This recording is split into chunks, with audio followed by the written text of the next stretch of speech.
All right, welcome back guys for part 4 and the last part of our improving respiration through some soft tissue work via the shoulder blade and kind of the shoulder girdle. So remember, in part 1 we worked on breathing, finding a pinning a spot down under this clavicle where you're going to get some chest muscle and stuff like that, and the subclavius. These muscles help keep you down here, so when you go to breathe, if you're stuck, you're going to have to really flare your ribs out and start to create some lower back stiffness, a lot of different things. You're also going to get some neck tightness. So if we can open up the shoulder blades and open up this rib cage via the soft tissue work that you can do at home, we're going to not only improve your shoulders' ability to move, but it's also going to improve respiration, which we're trying to get here.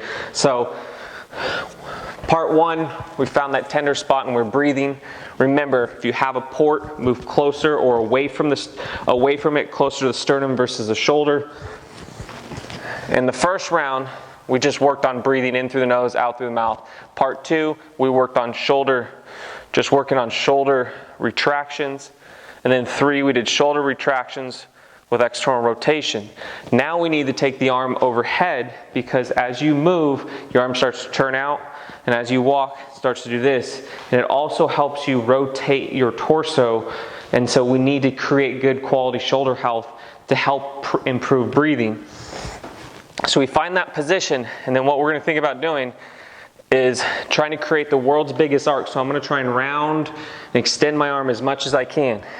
So I'm facing shoulders, hips towards the position. And I'm trying to reach out as much as I can. Keep this pinned right under that point and reach and go thumb back. If your elbow starts to bend, try and keep it where that's your in range. The bending is you trying to create mobility. So just go as high as you can without your arm bending, and then come back down, turning thumb down. As you go up, turn thumb out. Now everyone's going to be different, but just trying to really reach. Keep your head straight, and then come back down.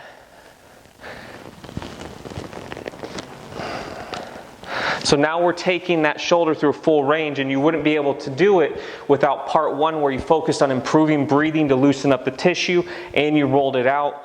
Part 2, we worked on getting the shoulder blade to move in its static position, in a sense, where it's placed. Then we added some of the humerus, or the arm, moving with the shoulder blade.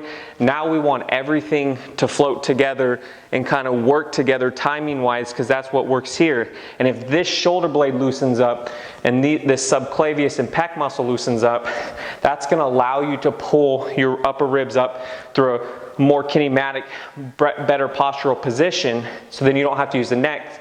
Plus you have that third lobe of that lung right there. So if we can open up these ribs up here that tend to get super tight from accessory breathing and stress, this is going to help improve your ability to get some air in and then also expel air.